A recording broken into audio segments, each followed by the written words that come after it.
News টুডেতে আপনাদেরকে স্বাগত। আমি দেখে নিচ্ছি এই মুহূর্তের বিশেষ কিছু খবর। অবৈধ দখলদারির অভিযোগের আগেই গ্রেপ্তার হয়েছেন শিলিগুড়ি ডাবগ্রাম ফুলবাড়ি এলাকার ব্লক সভাপতি দেবাশিস প্রামাণিক। এবার গ্রেপ্তার হলেন তার দুই ঘনিষ্ঠ ব্যক্তি। অভিযুক্ত ব্লক সভাপতিকে জিজ্ঞাসাবাদ করে এই অভিযুক্তদের নাম উঠে এসেছে। মূলত পাঘালু পাড়ার এক মহিলার অভিযোগের ভিত্তিতে গ্রেপ্তার করা হয়েছে দেবাশিস প্রামাণিককে। একাধিক জমি দখলের অভিযোগ রয়েছে তার নামে।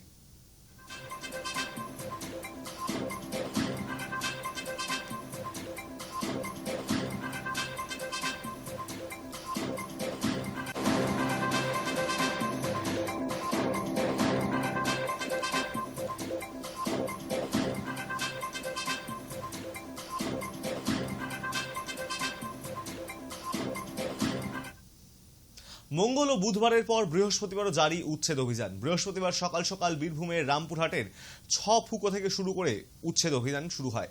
বুলডোজার দিয়ে গুড়িয়ে দেওয়া হয় রাস্তার দুপাশের ফুটপাথের একাধিক দোকানঘর। উচ্ছেদ করতে গেলে অবশ্য প্রাথমিকভাবে বাধার মুখে পড়ে প্রশাসন, তবে সব বাধাকে বুড়ো আঙুল দেখিয়ে চলে উচ্ছেদ অভিযান।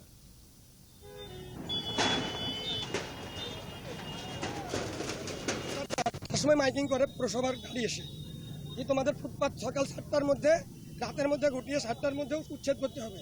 কোনো দুঃখ পাইনি, দুঃখ এই কারণে পাইনি, সরকারি জায়গা সরকার ফেরত নিবে, কোনো ব্যথা পাইনি, খুব খুশিতে ছিলাম। এত টাকার মাল ভরেছি, একটা সময় চেয়েছিলাম যে আমাদের কিন্তু গরিব মানুষ, ভাঙা বাড়ি, ঘরে রাখার জায়গা নেই। সকালে একটা বাড়ির ব্যবস্থা করলাম, পরের বাড়ি মালটা বের করে নিয়ে যাবো, সকালবেলায় মাল বের করছি, সামনেটা ভেঙে ফেলেছি, যে কোনো টাইম দিয়ে হবে না। কেন দিয়ে হবে না? কালকে বলা হয়েছে, তারপরে আমি মাল বের করছিলাম, আমার ছেলে সামনেটা ভেঙে ফেলে দিল, তাও আমাকে মাল বের করতে দিল না, দোকানটাকেও ভেঙে দিল। আমার দোকানটা ভাঙলো, পাশের দোকানটাও ভাঙলো, এই দোকানগুলো ভাঙলো, আরো পাকা দোকানগুলো আছে সেগুলো কেন ভাঙছে না? এইদিকে আরো দোকান আছে, ক্লাব আছে, এগুলো কেন ভাঙছে না বলেন? পার্মানেন্ট স্ট্রাকচারগুলোকে নোটিশ দেওয়া হয়েছে। টেম্পোরারি স্ট্রাকচার যে বসে আছে ব্যাম্বু বা টিনগুলো, ওকে মাইকিং করা হয়েছিল কালকে পুরো সব জায়গা, সব আরবান এরিয়াতে। আর টেম্পোরারি স্ট্রাকচার আমরা সরাচ্ছি এখন। আর পার্মানেন্ট স্ট্রাকচার জন্য আমরা West Bengal public land eviction act মধ্যে ল্যান্ড রেকর্ড দেখে সবকে নোটিশ দিয়ে দেবো, হিয়ারিং হবে, পুরো প্রসেস ফলো হবে, তারপর ওটা আমরা প্রসিড করব। এক অন্য ছবি, আর সেই ছবির সৌজন্য রাজপুর সোনারপুর পৌরসভা। জোর করে নয়, স্বেচ্ছায় নিজেদের দোকানপাট তুলে দিচ্ছেন সেখানকার ব্যবসায়ীরা। বৃহস্পতিবার সকালে পুলিশের ঘোষণা মাত্রই তারা তৎপর হন। এমনকি আকাশ ঢেকে যে সমস্ত বড় বড় ব্যানার সাইনবোর্ড ছিল সেগুলো খুলে নেওয়া হয়। এর মধ্যে গত দুদিনে উচ্ছেদের জেরে জড়ো হওয়া ভাঙাচোরা জিনিসপত্রগুলোকে পুরসভার গাড়িতে তুলে নিয়ে যাওয়া হচ্ছে।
তবে যেই ছবিটি এতক্ষণ দেখা গেল, অর্থাৎ রাজপুর সোনারপুর এলাকায় যেই ছবিটি দেখা গেল উচ্ছেদ অভিযান ঘিরে, সেই ছবিটি কিন্তু সর্বত্রই সমান নয়, ছবি ভিন্নও আছে। যেমন ফুটপাত চুরি নিয়ে মুখ্যমন্ত্রীর কড়া বার্তা নজর কেড়েছে দেশবাসীর। তার বার্তা ছিল যে শুধু মৌখিক নয়, হাতে গরমেও তার প্রমাণ পাওয়া যাচ্ছে। মঙ্গল ও বুধবারের পর বৃহস্পতিবারও রাজ্যের বিভিন্ন জায়গায় জারি হয়েছে এই উচ্ছেদ অভিযান, কাউকে যেন রেয়াত না করা হয়। মুখ্যমন্ত্রী যেমন কথা, প্রশাসনে তেমন কাজ। যদুবাবুর বাজার, গড়িয়া বাজারে চলল উচ্ছেদ।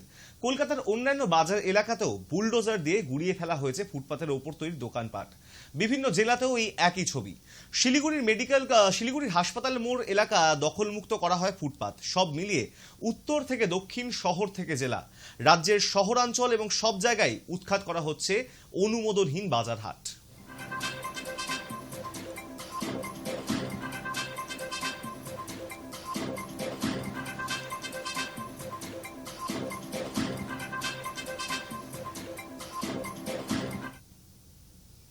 অবৈধ দখলদার উচ্ছেদ অভিযানের মধ্যেই বৃহস্পতিবার সামনে এলো অন্যরকম উচ্ছেদের ঘটনা।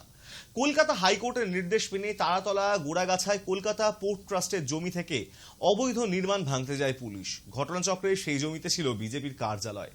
অভিযোগ, বেশ কয়েকবার ওই পার্টি অফিস বন্ধ করার কথা বললেও তাতে কর্ণপাত করেননি বিজেপি কর্মী সমর্থকরা। এদিন উচ্ছেদ করতে গেলে পুলিশের সঙ্গে বাদানুবাদ ও হাতাহাতিতেও জড়িয়ে পড়েন তারা।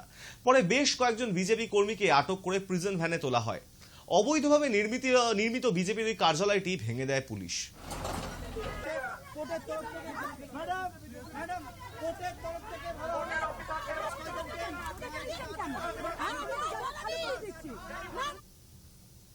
উচ্ছেদ ঘিরে তুলকালাম মাঝেরহাট। স্থানীয়দের বাধায় সাময়িকভাবে পিছু হটল কলকাতা পুলিশ। মাঝেরহাট রেল স্টেশনের উল্টো দিকের জমি বহুদিন জবরদখল হয়ে রয়েছে বলে এমনটাই অভিযোগ উঠেছিল। আর এই নিয়ে কলকাতা হাইকোর্টের দ্বারস্থ হয় কলকাতা পোর্ট ট্রাস্ট। সম্প্রতি দখল হওয়া ওই জমিতে অবৈধ নির্মাণ ভেঙে ফেলার নির্দেশ দেয় আদালত। এরপর বৃহস্পতিবার সকালবেলায় ঘটনাস্থলে পৌঁছয় পুলিশ। আর্থ মুভারের মাধ্যমে শুরু হয় প্রথম উচ্ছেদ প্রক্রিয়া, কিন্তু অল্পকাল পরেই স্থানীয়রা সেই কাজে বাধা দেন। পুলিশের বিরুদ্ধে ক্ষোভে ফেটে পড়েন তারা। স্থানীয়দের দাবি, বহু বছর ধরে ওই এলাকায় বাস করছেন তারা, এখন জোর করে উচ্ছেদ করলে সবকটা পরিবার ভেসে যাবে। তীব্র বাধার মুখে পড়ে উচ্ছেদ প্রক্রিয়া অসমাপ্ত রেখে বৃহস্পতিবার ফিরে যায় পুলিশ। তবে তাদের তরফে একথাও ঘোষণা করা হয়েছে যে 24 ঘন্টার মধ্যে ওই জমি খালি করে দিতে হবে। ঘটনায় মাঝেরহাট জুড়ে ছড়িয়েছে উত্তেজনা।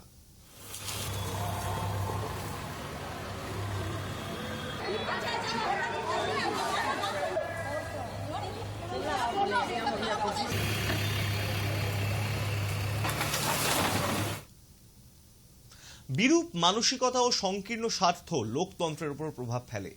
এর প্রভাব সংসদে পড়ে, এমনকি দেশের বিকাশেও ক্ষতি হয়। বৃহস্পতিবার সংসদের উভয় কক্ষের ভাষণে এমনই বললেন রাষ্ট্রপতি দ্রৌপদী মুর্মু। माननीय सदस्यगण, अक्सर विरोधपूर्वक मानसिकता और संकीर्ण स्वार्थ के कारण लोकतंत्र की मूल भावना का बहुत अहित हुआ है। इसका प्रभाव संसदीय प्राणी पर भी पड़ता है और देश की विकास यात्रा पर भी पड़ता है। 10 বছর আগে ভারতের ব্যাংকিং ব্যবস্থা ভালো ছিল না, এখন তা এতটাই উন্নত যে ভারত গোটা বিশ্বের মধ্যে 1 নম্বরে পৌঁছে গিয়েছে। এমনটাই বললেন রাষ্ট্রপতি দ্রৌপদী মুর্মু। 2 साल पहले भारत के बैंकिंग सेक्टर को डूबने से बचाने के लिए सरकार ने बैंकिंग रिफॉर्म्स किए, आईबीसी जैसी कानून बनाए। आज इन्हीं रिफॉर्म्स ने भारत के बैंकिंग सेक्टर को दुनिया के सबसे मजबूत बैंकिंग सेक्टर में से एक बना लिया। ব্যারাকপুরে বিরিয়ানি ব্যবসায়ী অনির্বাণ দাসকে হুমকি ফোনের ঘটনা নিয়ে শুরু হয়েছে রাজনৈতিক চাপানুতর। এই ঘটনা নিয়ে মুখ খুলেছেন তৃণমূল সাংসদ পার্থ ভৌমিক। তিনি কড়া ভাষায় নিশানা করেছেন বিজেপি নেতা অর্জুন সিংকে। অপরদিকে অর্জুন সিংও আবার পাল্টা আক্রমণ করেছেন পার্থ ভৌমিককে। 20 লক্ষ টাকা চেয়েছে সেটাও বলতে পারবে। আমি তো ওর ছেলেটাকে চিনিও না, নাম শুনেছি ডি বাপি, কিন্তু এই ধরনের যে কাজগুলো হচ্ছে ওপেন, আচ্ছা বলুন তো, সব জায়গায় ক্যামেরা লেগে, সব ক্যামেরা খারাপ হয়ে গেছে। আপনি বিজেপির কোন লোককে ধরার জন্য আপনার কাছে ক্যামেরা থাকছে, সব ফুটে চলে আসছে, আর ক্রিমিনালদেরকে ধরার জন্য ডি বাপি যদি ছেলে বলছে কি আমাকে মোটরসাইকেল দিয়ে তাড়া করেছিল, তা ধরলো কেন পুলিশ? মোবাইলে যুগ, ও যখন পালাচ্ছে তখন তো মোবাইলে পুলিশকে ফোন করছে না কেন? এই গুন্ডারাজ বেশি দিন চলবে না। আমি এটাও শুনেছি নেমে নামার পর যে একজনের কাছে যে ফোন এসছে সেখানে তাকে বলা হচ্ছে যে তোমাকে মারার জন্য আমাকে অর্জুন সিংয়ের নাম করেই বলেছে যে আমাকে বরাত দিয়েছে।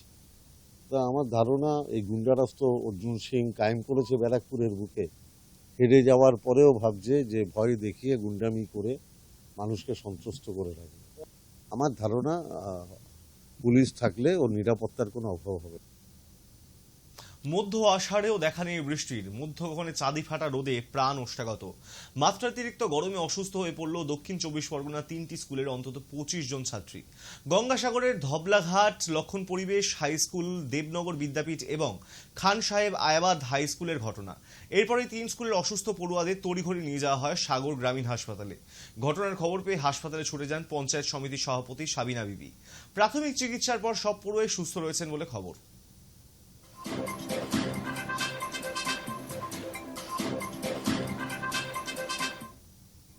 দেখলাম যে লক্ষণ পরিবেশ স্কুলের থেকে 15 জন স্টুডেন্ট এসছে, তারা একটু অসুস্থ হয়ে পড়েছে, কিন্তু ডাক্তারবাবুর সঙ্গে কথা বলে যেটা জানতে পারলাম সম্পূর্ণ পেনিক। আর এটা একজনকে দেখে আরেকজন ভয়ে এরকম হয়ে গেছে, প্রত্যেকেই প্রায় সুস্থ, কোনো এ নেই, মানে এটা নিয়ে চিন্তার কোনো কারণ নেই। আজকে আমাদের এই টিফিনের পরে বেশ কজন ছাত্রী 5 to 10 অবধি 30 জন মতো ছাত্রী অসুস্থ হয়ে পড়ে শ্বাসকষ্টজনিত রোগে। তাতে আমাদের স্কুলে একটা ছোট নার্সিং সেন্টার রয়েছে, সেখানে আমরা অক্সিজেন দিয়েছি, তাতে 10 জন সঙ্গে সঙ্গে সুস্থ হয়েছে, কিন্তু বাকি ওই 15 জন মতো হসপিটালে পাঠানো হয় আমাদের সাগর রুরাল হসপিটালে। সেখান থেকে 5 জন সঙ্গে সঙ্গে রিলিজ নেয়। এই মুহূর্তে 10 জন আছে, আর তার মধ্যে সবাই সুস্থই আছে। আর ডাক্তারবাবুরা কথা দিয়েছেন, আমরা পঞ্চায়েত সমিতির সভাপতিকে জানিয়েছি, আমাদের বিএমএস সাহেবকে জানিয়েছি। আগামীকাল আমাদের 11টার সময় একটা কাউন্সিলিংয়ের জন্য এখান থেকে 7-8 জন ডাক্তারবাবু এবং তার স্টাফ আমাদের স্কুল ভিজিট করবেন, এবং বাচ্চাদের যাতে মানে স্ট্যামিনা ফেরানোর জন্য, যাতে তারা প্যানিক রোগে না ভুগে, সেই কারণে তারা উপস্থিত হবেন এবং একটি কাউন্সিলিং এর একটা সভার আয়োজন করা হয়েছে।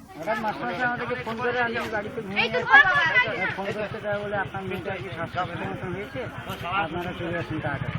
আমি যখন দেখি একই অবস্থায় শ্বাসকষ্ট তারপরে আমি সেখান থেকে নিয়ে এসে আমার বাড়ি টোটো ছিল, টোটো নিয়ে এসে হাসপাতাল নিয়ে এলাম। হাসপাতালে দেখানো হলো, দেখানো হতে অক্সিজেন দিল, অক্সিজেন দেওয়ার পরে মোটামুটি। নিউজ টুডে এখন এই পর্যন্তই। দেখতে থাকুন আই নিউজ, নির্ভীক নিরপেক্ষ।